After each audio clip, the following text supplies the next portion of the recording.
कासगंज गांव में एक कुबड़ा बूढ़ा जंगल के बीचों बीच एक झोपड़ी बनाकर रहा करता था। वो बूढ़ा रात के समय ही अपनी झोपड़ी से बाहर निकला करता था। रात के अंधेरे में उसकी झोपड़ी में तेज रोशनी हो जाया करती थी, जिससे गांव वाले बहुत डरा करते थे। उनका मानना था कि वो कुबड़ा कोई साधारण बूढ़ा नहीं है, वो जरूर कोई मायावी है जो गांव के जंगल में रह रहा है।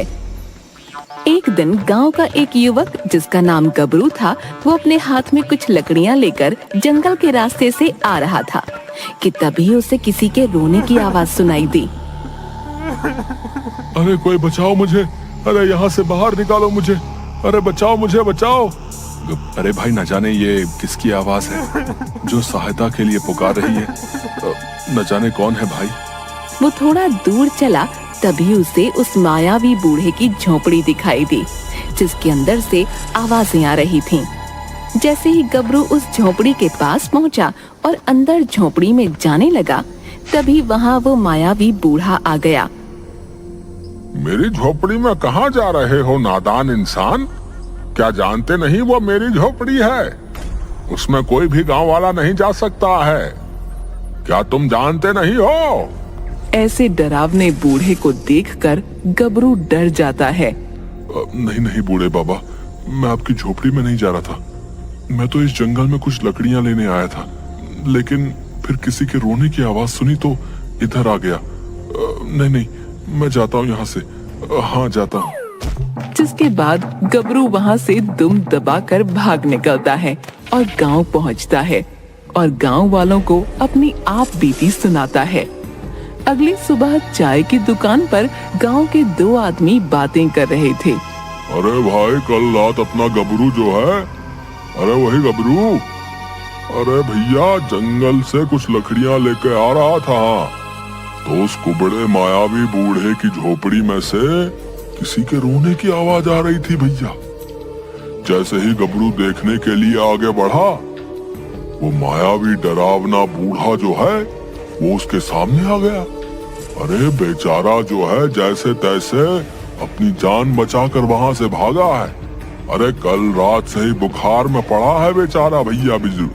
जाने भैया क्या राज दफन है उस मायावी बूढ़े की झोपड़ी में? हाँ, बता रहे हैं। पता नहीं भाई, डर के मारे जो है कोई भी गांव वाला जो है उस बूढ़े की झोपड़ी में जाने की हिम्मत नहीं करता है। हाँ, अब भैया भगवान ही जाने क्या राज दफन है भैया।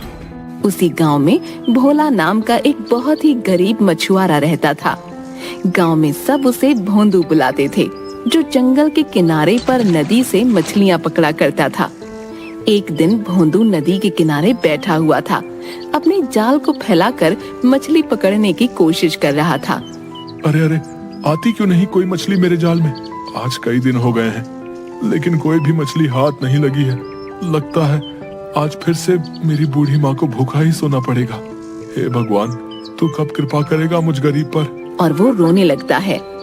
थोड़ी देर बाद भोंदू खाली हाथ अपनी झोपड़ी में आता है।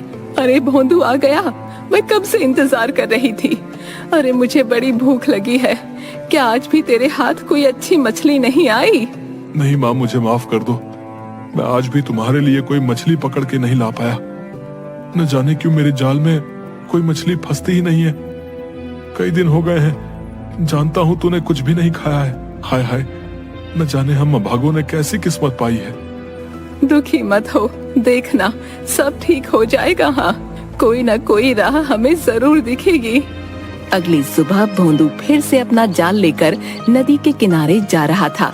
हे भगवान, आज तो कोई मछली हाथ आ ही जाए। अगर नहीं आई तो आज फिर से मुझे और माँ को भूखा सोना पड़ेगा।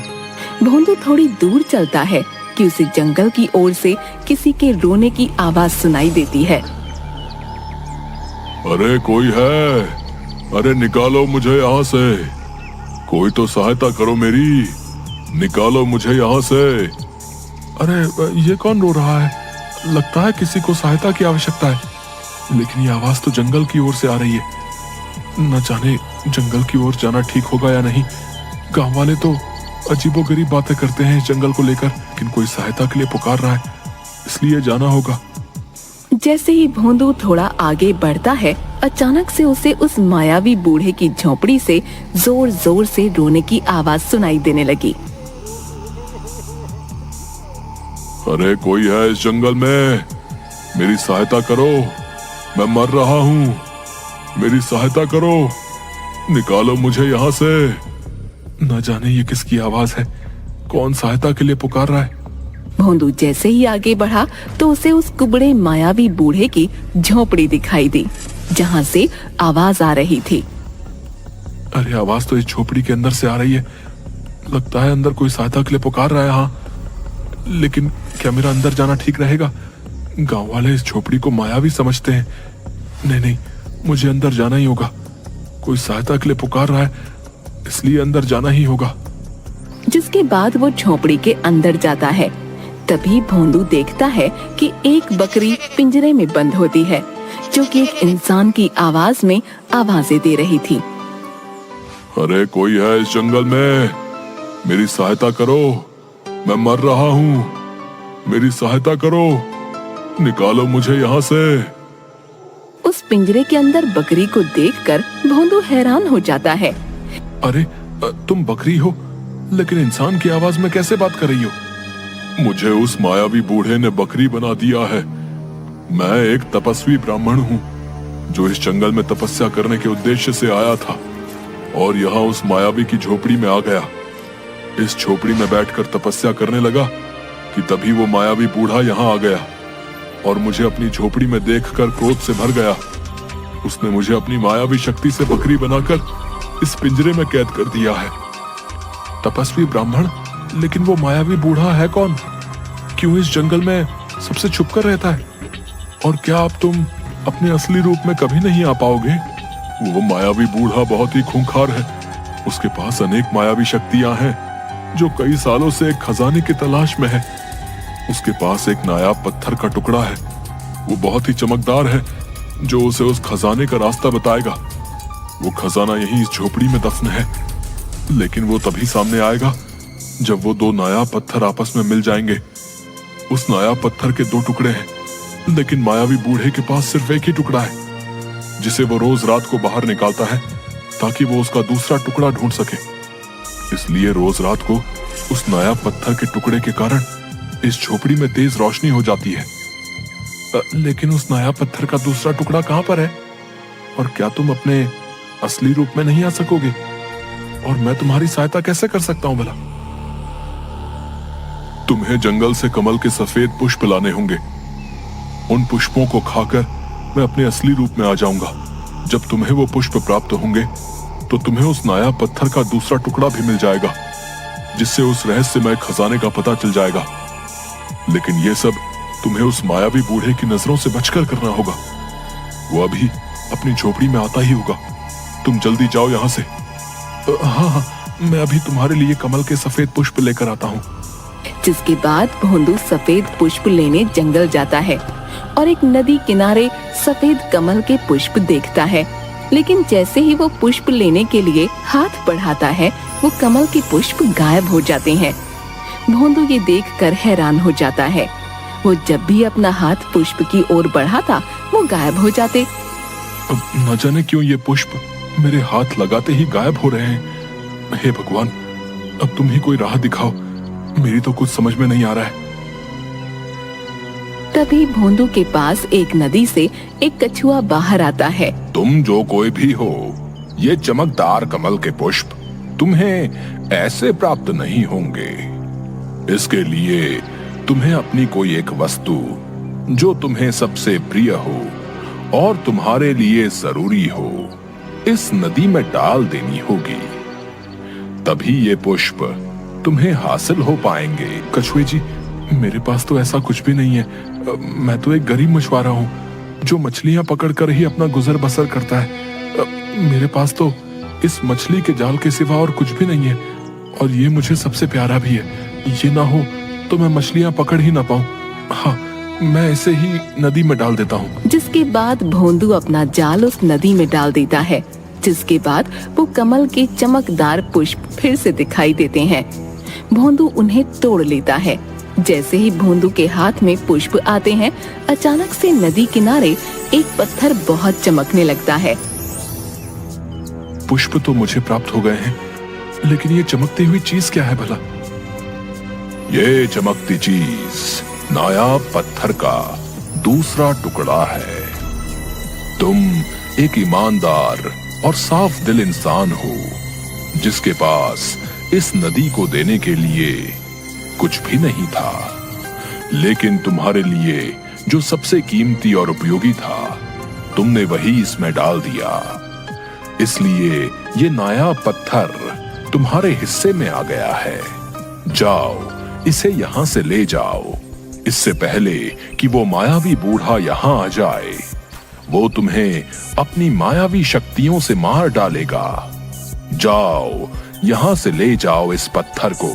भोंदू वहां से कमल के चमकदार सफेद पुष्प और नायाब पत्थर का टुकड़ा लेकर मायावी बूढ़े की झोपड़ी में आ जाता है। ये देखो, ले आया मैं तुम्हारे लिए कमल के सफेद पुष्प। भोंदू उस बकरी रूपी ब्राह्मण को वो सफेद पुष्प देने ही वाला होता है, तभी वहाँ पर मायावी बूढ़ा आ जाता है। कौन हो तुम लड़के, और मेरी इस झोपड़ी में आने का तो साहस कैसे किया? बूढ़े बाबा, मेरा उद्देश्य आपको कोई हानि पहुंचाना नहीं है। मैं तो बस इस बकरी रूपी ब्राह्मण की सहायता कर रहा था। नादान लड़के, इस ब्राह्मण के साथ अब तू भी मारा जाएगा। मेरे इस खजाने की खोज में जो भी बाधा बनेगा, मारा जाएगा। क्षमा करें बूढ़े बाबा, मुझसे भूल हो गई। तो अब सजा भुगतो। जैसे ही बूढ़ा अपनी शक्तियों से भोंदू पर प्रहार करता है, भोंदू झोपड़ी की दीवार से जा टकराता है और उसके हाथ से सफेद पुष्प गिरकर बकरी के आगे गिरते हैं और चमकीला पत्थर दूसरे कोने में। सफेद पुष्प को बकरी झट से खा जाती है, जिससे बकरी तपस्वी ब्राह्मण का रूप ले लेती है। तभी अपनी शक्तियों से मायावी बूढ़ा उस पूरी झोपड़ी को गुस्से में उड़ा देता है और तपस्वी ब्राह्मण और मायावी बूढ़े में घमासान युद्ध होता है। अब तुम्हारा अंत है दुष्ट, तुम मेरा कुछ नहीं बिगाड़ सकते हैं। मायावी बूढ़ा ब्राह्मण को गले से पकड़कर उठा देता है। तभी वहाँ बेहोश भोंदू उठकर चमकीले पत्थर को उठाता है और उसका दूसरा टुकड़ा मायावी बूढ़े के पास गिरा होता है। भोंदू उन दोनों टुकड़ों को जोड़ देता है, जिससे एक बहुत तेज रोशनी निकलती है। भोंदू ये सब देखकर हैरान हो जाता है। भोंदू, तुम डरो मत। इस नायाबी पत्थर ने इस मायावी बूढ़े की लालच की सजा इसे दे दी है। ये कोई साधारण पत्थर नहीं है। जब भी कोई अपने लालच के लिए इसे इस्तेमाल करेगा, तो ये उसे जला कर राख कर देगा। लेकिन ये मायावी बूढ़ा ये जानते हुए भी अपने लालच में अंधा हो गया और अपना सर्वनाश कर बैठा। अरे अरे, ये क्या हो गया भैया?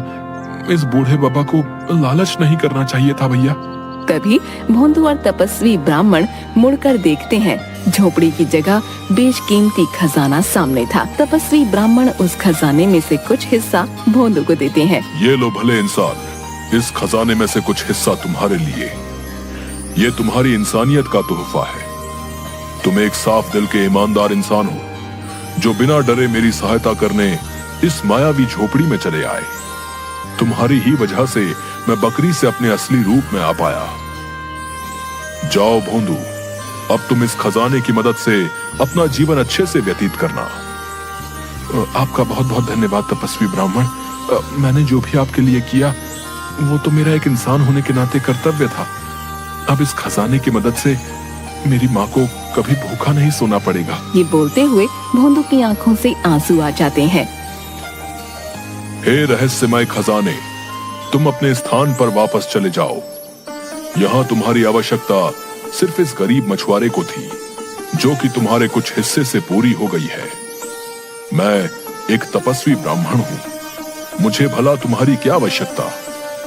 तुम अपने स्थान पर वापस जा सकते हो। जिसके बाद बाकी का खजाना, वो नायाब पत्थर भी अपने आप ही वहाँ से गायब हो जाते हैं। जब इसकी खबर गांव वालों को पड़ती है, तो सभी भोंदू का बहुत सम्मान करते हैं और अब गांव वाले जंगल में उस मायावी बूढ़े के खौफ से आजाद हो गए थे। और भोंदू भी अपनी माँ के साथ खुशी खुशी रहने लगता है।